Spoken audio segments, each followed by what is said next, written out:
The Newsday continues here on One News Now. I'm Sean Yao. After peaking last July, dengue cases in the country have gone down. The Department of Health says the number of cases are now below epidemic and alert level thresholds. All regions have recorded a decrease in the number of dengue cases in the past week, except for Northern Mindanao, Davao, Bangsamoro, and Metro Manila. As of October 1, more than 173,000 dengue cases were recorded in the country, with more than half of those in ages 15 and below. Ito'y magandang senyales na yung ating mga naging intervention for dengue ay epektibo at nakakakita na tayo ng tuloy-tuloy na reduction ng ating mga kaso. In other news, the COMELEC says that it respects the government's decision to postpone the Barangay and Sangguniang Kabataan elections. Mobile journalist Jacob Lazaro with the report. Manuel Luna has been serving as chairman of Barangay 709 in Manila for 23 years. Luna says that his position allowed him to help residents during the pandemic, hand out gadgets needed by students for online learning, and also conduct a cleanup drive for their creeks. Now, after years of hard work and service, Luna says he's more than ready to retire. Kapagod na rin ako. Tanda na ako. But it looks like Luna will have to serve for another year before retiring. That's due to the postponement of the Barangay and SK Elections that were supposed to be held this December. The President has signed Republic Act 11935, which reschedules this year's election to October 30, 2023, and will be held again every 3 years after that. The last Barangay and SK elections were conducted in 2018, but these were delayed 4 times since 2016. Lawmakers explained the funds for this year's election could be reallocated for pandemic response. But the COMELEC has already clarified that even if the elections get delayed, the funds can no longer be transferred to other agencies, as the poll body has fiscal autonomy. Some election watchdogs also opposed the measure.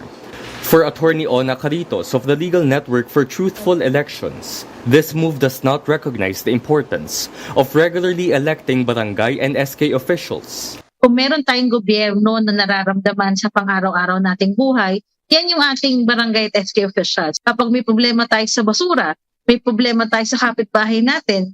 Caritos says it's important for the elections to push through so that voters can kick out non-performing barangay officials. She adds that some officials are already getting too old for their jobs. Naramdaman natin ngayong pandemic na hindi talaga sila nag-deliver at hindi nila nagampanan yung kanilang mga dapat gampanin, ay nabigyan pa ng pagkakataon na mapatagal at mapalawig yung kanilang termino.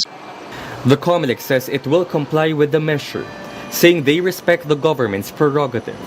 The poll body has started printing out ballots this September, but they assure the public that their preparations will not go to waste. All of these are accounted for, and a simple resolution by the Commission and Bank will allow and authorize its use for the 2023 elections. Mobile journalist Jacob Lazaro, we are One News. We're gonna pause for a quick break, but we will be back with more stories after that.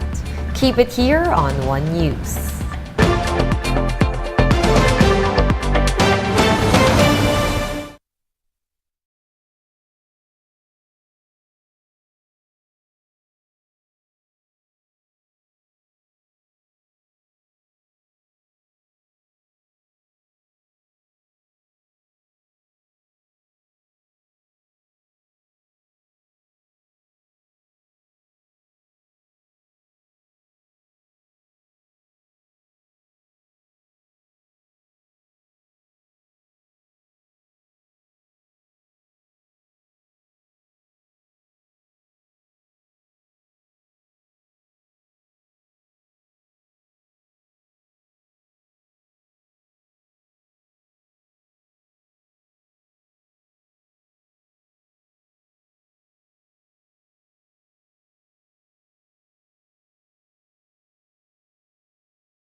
watching One News Now. I'm Sean Yao.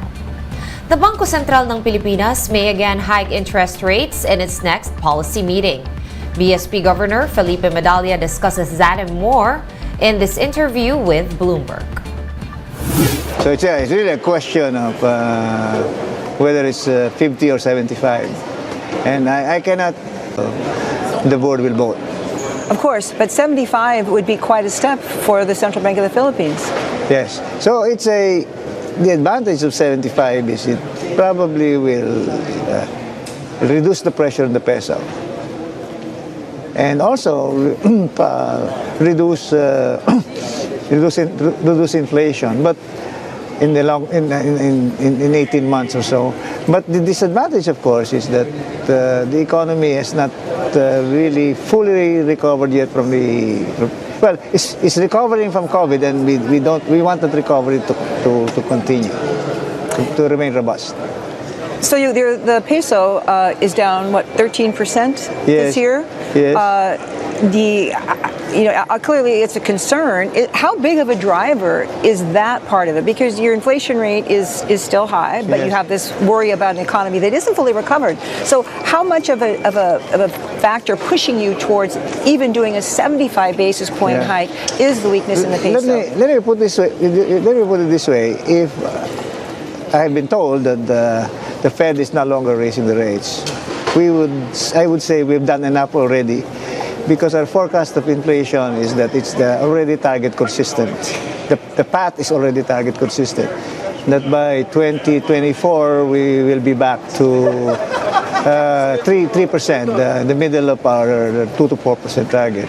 But this changes everything, because if this pushes the peso to become too weak, then it could add to the inflation. So clearly, what the Fed does has a very significant effects on what we will do. And around 500 people lined up at a mall in Makati for the new iPhone 14, which has just been released in the Philippines. Justine Punsalang with the story.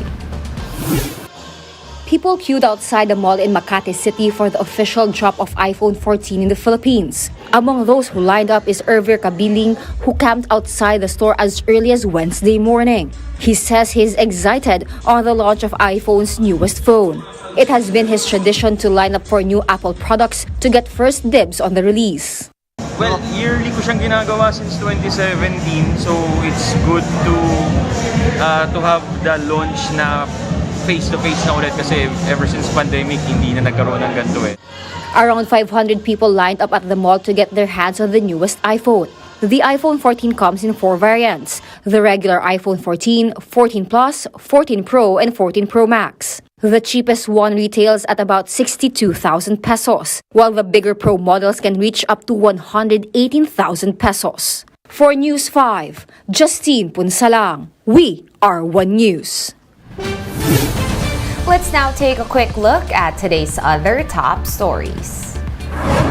President Bongbong Marcos says there is no basis for Justice Secretary Boying Remulla to resign amid calls for him to step down after his son's arrest for the possession of illegal drugs.